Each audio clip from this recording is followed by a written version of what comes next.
ले साहब को स्वागत और सत्कार।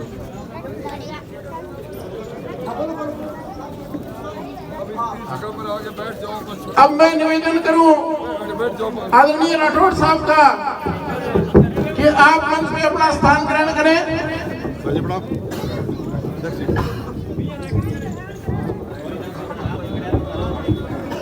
एक बार राठौड़ साहब के लिए जोरदार तालियों से स्वागत करें। राजेंद्र राठौड़, राजेंद्र राठौड़, राजेंद्र राठौड़, भारतीय जनता पार्टी, नरेंद्र मोदी, नरेंद्र मोदी, अमित शाह, जेपी नड्डा साहब, मुख्यमंत्री जी भजनलाल जी शर्मा, सीपी। एक दिन पहले विचार आया, भाई देवेंद्र झाझड़िया यहां से होकर गए। उन्होंने मुझे कहा कि साहबा में इस बार बदलाव है। मेरे मन में आया कि मैं उस तासीर को देख कर आऊं, उस बदलते साहबा को देख कर आऊं जिन्होंने इन 100 दिनों के अंदर कांग्रेस के दामन को छोड़कर दुनिया के सबसे लोकप्रिय नेता नरेंद्र मोदी जी की अगुवाई में तीसरी बार सरकार बने, इस संकल्प के साथ अपने आप को बदला है। भाइयों, ये सावा, ये सांप्रदायिक सद्भाव की धरती है, गुरुद्वारा साहब की धरती है, कादल जी की धरती है, बगुतरा सिद्ध की धरती है।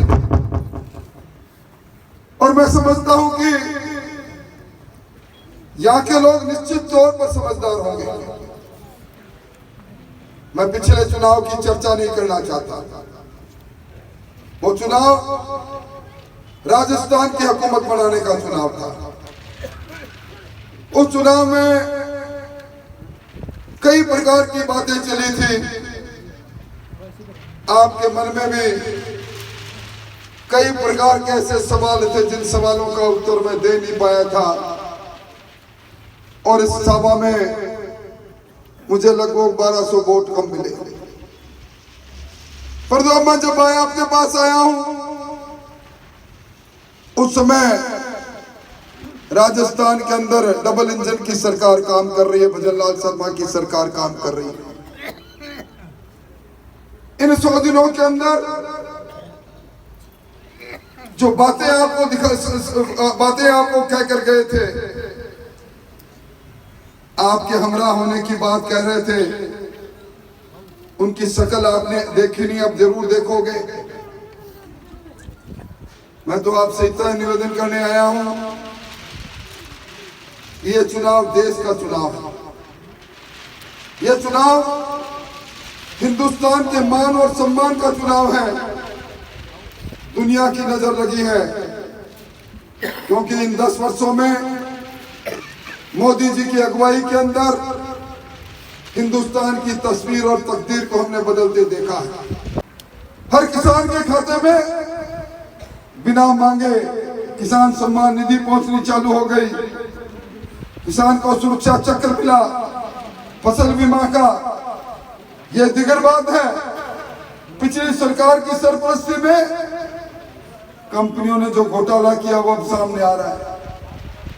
भाइयों, यह देश का चुनाव है। इस चुनाव में संकीर्णता से ऊपर उठना पड़ेगा। अभी बहुत लंबी बातें हुई, मेरे बारे में भी बात कही गई।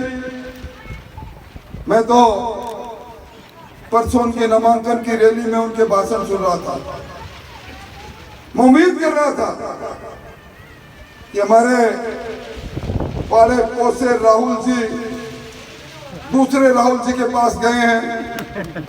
मुझे तो वो समय याद आया जब एक जगह भाषण दे रहे थे पिछले चुनाव में, तो राहुल कसवा जी ने कहा कि मुझे शर्म आती है, मेरा नाम भी वही नाम है जिसे राहुल गांधी को हिंदुस्तान की जनता पप्पू कहती है। आपको शर्म निकल गई, पर एक नारा नहीं लगाया कि राहुल गांधी जिंदाबाद। मंच से एक आदमी नहीं बोला। कि हम राहुल गांधी को देश का प्रधानमंत्री बनाना चाहते हैं, इसलिए वोट मांगने आए हैं।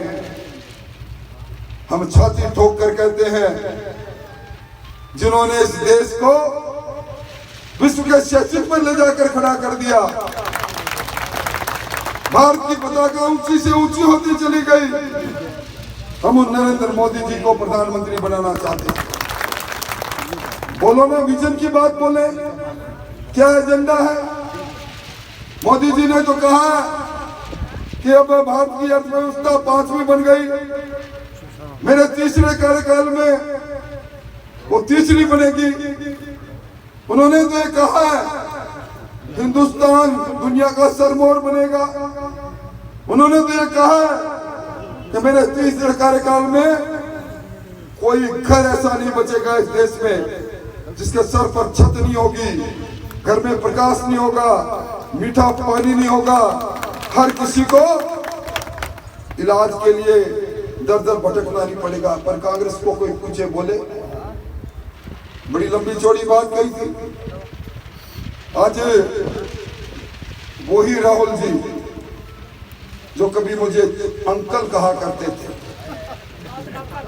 मुझे तो याद आ रहा है, शायद उस वक्त मंच पर बैठे कुछ लोग भी थे, कुंदन जी भी थे, और हमने बलराम जाखड़ को पछाड़ दिया।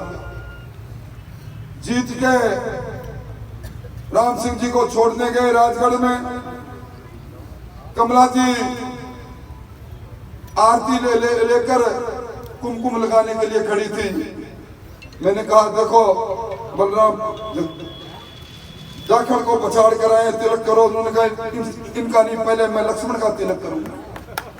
मुझे कहा, मैं आपका तिलक करूंगा। एमएलए बनना था, एमपी बनना था, जिला प्रमुख बनना था, मैं सामंत नहीं था। तब मैं सामंत नहीं था। अब टिकट नहीं मिली। टिकट क्यों नहीं मिली? आपके पास में गंगानगर है, निहाल जी का इलाका, 5 बार के विधायक 5 लाख से जीते, 5 लाख के सांसद 5 लाख से जीते हुए, 8 में से 2 सीटों पर सिर्फ बीजेपी जीती। मोदी जी ने पूछा, माजरा क्या है? झुंझुनू में नरेंद्र खीचर जी 8 विधानसभा में 2 में बीजेपी जीती। उन्होंने पूछा, तुम्हारा माजरा क्या है? और अपने यहाँ तो फूल चाप कांग्रेस का खेल सबके सामने ही था। पार्टी अपनी मां है, मैंने मंच पर कहा था और आज फिर कह रहा हूं, जिस पार्टी में रहा, मैं सौगंध खाकर कह सकता हूं, मैंने पार्टी के साथ दगाबाजी नहीं की। कभी गांव में रात में जाकर ये नहीं कहा जिसको वोट मत देना। मेरा कभी वीडियो वायरल नहीं हुआ कि अब क्या व्यवस्था बदल गई है, अब क्या तो अपने को राठौड़ को हराना है, मैंने कभी नहीं कहा। अब टिकट कट गई। टिकट तो 100 लोगों की कटी है भाई, अखबार में पढ़ा होगा। 100 सिटिंग एमपी की टिकट कटी है, पर 100 में से अपने सबसे होनहार एमपी साहब यही रहे जिन्होंने सबसे पहले उसी पार्टी जिसको मां का उसकी पीठ में हमारा खंजर, और जाकर जिस कांग्रेस को जन्मजात गालियां देते रहे, उस कांग्रेस को कहने की कांग्रेस हमारी मां है। बहुत से लोग, बहुत सी बातें, 35 साल से राजनीति में हूं। 35 साल में यहां बैठे बहुत से लोग मेरे पास आए। क्या कभी किसी से मैंने सवाल किया? किसी की जाति पाति पूछी? अगर मैंने ऐसा काम किया हो, मुझे 2 चक में भी जगह नहीं मिले, मैं भगवान और अल्लाह से कहना चाहता हूं। अब वोट की फसल काटनी है। वोट की फसल काटने के लिए हम किसी को सामंत बता दें, किसी को गाली दे दें, ये शोभाजनक बात नहीं है। इसलिए भाइयों, मैं कहने आया हूं, डबल इंजन की सरकार बनी हुई है। आपने 3-4 बातें भी यहां कही। नैन साहब ने एन की बात कही, आपने यहाँ कहा कि हमारा आधा गांव आबादी में बसा हुआ है। आपने यह भी कहा कि हमारी नहर का माइनर धीरवास माइनर आगे बढ़ना चाहिए। यह भी मुझे मालूम है कि यहाँ कॉलेज के अंदर स्टाफ नहीं है। यह भी मुझे मालूम है कि टूटे हुए मकानों का पुनर्वास का कोई पैकेज नहीं है। मन में बहुत इच्छा थी।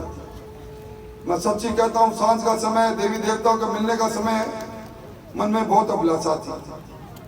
मैं कई बार सोचता हूँ, मैं आपके सपनों को पूरा करने के लिए वो कलम मेरे हाथ में क्यों नहीं आई, वो कलम आपने मेरे से क्यों छीनी।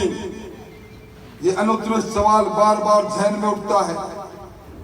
ईमानदारी से राजनीति करने वाले व्यक्ति पर अविश्वास जब होता है तो निश्चित तौर पर कमी खुद भी मेरे में होती है। मैं मेरी कमियों को ढूंढ रहा हूं। उन कमियों को, आपकी कोई कमी नहीं, आपने जागरूकता से परिचय दिया। मुझे कोई गिला नहीं, मुझे कोई आप पर गुस्सा नहीं। मैं मेरी कमियों को दुरुस्त करूंगा और आज प्रण लेकर जा रहा हूं। आपकी इन समस्याओं के साथ साथ आपके साथ जुड़कर सावा के अंदर फिर कोई मकान नहीं टूटे, सावा में फिर वाटर वर्क्स के अंदर उसी तरह व्यवस्था सारी हो, कॉलेज में व्यवस्था सारी हो, ये पूरी करने की मेरे मन में इच्छा है। और ये इच्छा पूरी करने के लिए थोड़ी सी ताकत तो आपको मेरे में देनी पड़ेगी। अब ताकत सीधी मेरे में नहीं। भाई देवेंद्र जी झाझड़िया, भाई देवेंद्र जी झाझड़िया हॉटलाइन से जुड़ा हुआ व्यक्ति है, प्रधानमंत्री जी से सीधा जुड़ा हुआ व्यक्ति है। और टिकट कटने में तो भाई राजस्थान में 15 एमपी की टिकट कट गई, आपके एक इन्हीं लाल की नहीं कटी। परवाने मैं तो वही खिलौना लूंगा, मचल गया दीना का लाल। मुझे, मैं तो वही कुर्सी लूंगा, मचल गया राहुल जी कसमा। इसलिए जा बैठे, अब के गलती मत कर लेना भाई। मत की पेटी अधिकार देती है, मत की पेटी नौकरी करने का लाइसेंस देती है। मेरा खारिज किया हुआ लाइसेंस को बहाल कराने की अपील के लिए नरेंद्र मोदी जी और राहुल गांधी जी के इस चुनाव में नरेंद्र मोदी जी को प्रधानमंत्री बनाने के लिए, और जिन नरेंद्र मोदी जी ने हमारे 550 वर्ष के उस संघर्ष में राम जी का मंदिर बनाया, उन नरेंद्र मोदी के लिए, उस नरेंद्र मोदी के लिए G20 में 20 शक्तिशाली देशों ने कहा, मोदी जी आप हमारा नेतृत्व करो, हमारे देश का नेतृत्व करो। उनके लिए आपसे अपील करने आया।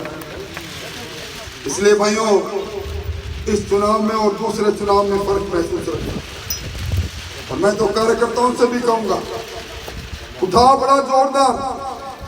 पिछली बार भी इसी तरह की विराट सभा के अंदर मैं बोल रहा था, और मत की पेटी के अंदर परिणाम को देखकर मैं अचरज में था।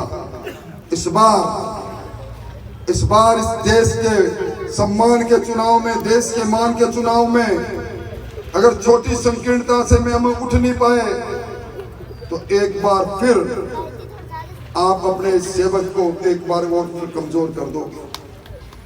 आप कम से कम घर जाकर विचार करना, किस प्रकार की शक्तियां कांग्रेस आज 540 सीटों पर लड़ी नहीं रही है।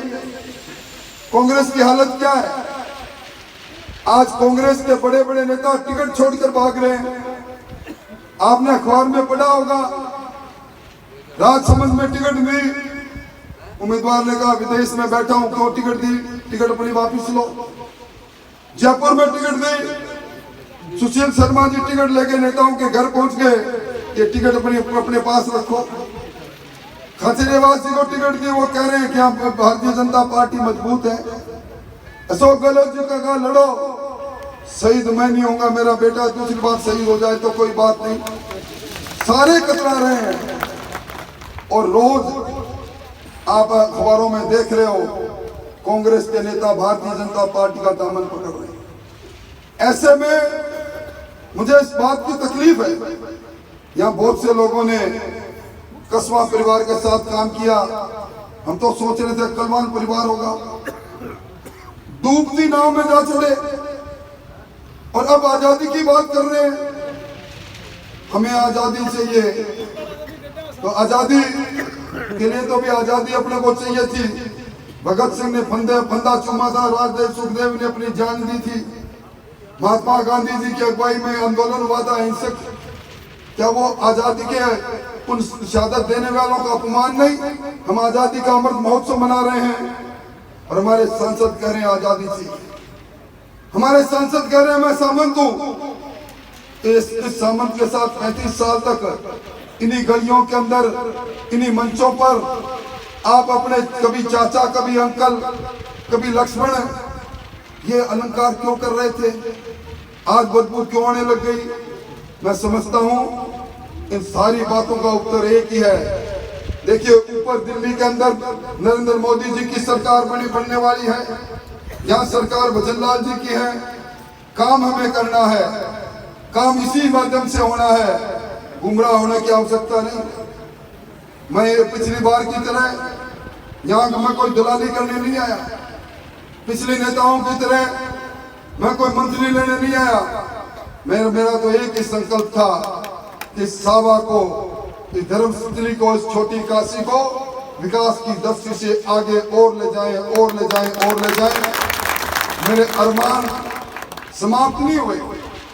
चुनाव हारा हूं, हिम्मत नहीं हारा, और उसी हिम्मत से आपसे फिर और विशेष तौर पर मैं अपील करना चाहूंगा भारतीय जनता पार्टी के कार्यकर्ताओं को, अगर वास्तव में पार्टी के प्रति मोह है तो मेरा बूथ सबसे मजबूत, अपने अपने बूथ को रुक करें, बात करें। और मैं फिर कह के जा रहा हूं, आज की तारीख में आपसे जनादेश लेने आया हूं और ऐसी शख्सियत के लेने आया हूं जिन्होंने अपने जीवन में एक छोटी सी झोपड़ी में आंख खोलकर, जिसके पास अपने बचपन के अंदर छात्रवृत्ति के अलावा पैसा नहीं था पढ़ने का, जिसने बचपन में लकड़ी फेंक के भाला फेंकते फेंकते दुनिया में इस देश का नाम किया, ऐसे देवेंद्र झाझड़िया के माध्यम से आप हमारे सबसे महबूब नेता, दुनिया के लोकप्रिय नेता नरेंद्र मोदी जी पे हाथ मजबूत करें।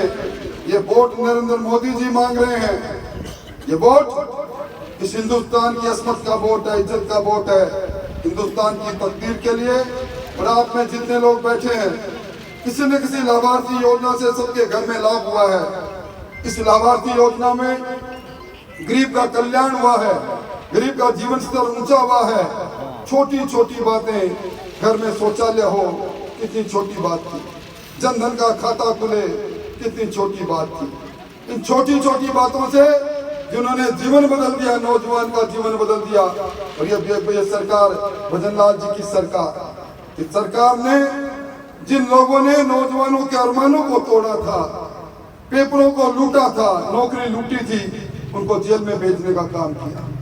हमारे इस इलाके में शेखावाटी में यमुना का पानी आए, 30 साल पहले भैरव सिंह जी ने समझौता किया, हरियाणा ने माना नहीं, और भजनलाल जी की सरकार ने उसको मनवा दिया।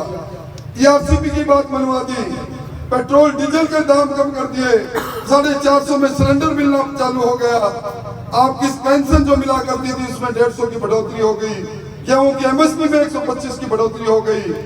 और हर विधानसभा के अंदर अभी पहले 5 करोड़ दिए, 5 करोड़ और भेज दिए। मैं तो राकेश जी से कहूंगा, राकेश जी आप अपनी टीम के साथ बैठ जाओ, 10 करोड़ रुपए भेजे हैं, कहाँ कहाँ सड़क बननी है, क्या करनी है उसको करो। और आप सब लोगों से एक बात जरूर कहूंगा कि आप, इन्होंने कहा, राकेश जी ने हाथ खड़े करने का, अपने हाथ खड़े कर दिए। देखो भी सामने गुरुद्वारा, मंदिर की धरती, सांझ का समय, अपने को हाथ खड़े नहीं करने। मैं तो उनसे निवेदन करूंगा, चाहे जो कई बार जो पिछले चुनाव में किसी तरह की गफलत रहेगी हो, अगर मेरी बात से सहमति हो, हम नरेंद्र मोदी के दूत बनेंगे, देवेंद्र झाझड़िया बनेंगे, तो दोनों हाथ खड़े करके मेरे को विश्वास दिलाओ, दोनों हाथ खड़े करके तो रघुकुल रीत सदा चली आए, प्राण जाए पर। तो आपके सेवा के वचन से मैं बंध रहा हूँ, आपकी सेवा के वचन से मैं बंध रहा हूँ। पुरानी बातों को भूल के जा रहा हूँ। सावा के अंदर नया इतिहास आप बना दो, आपका एक काम बाकी नहीं रहेगा। इन शब्दों के साथ बहुत बहुत धन्यवाद।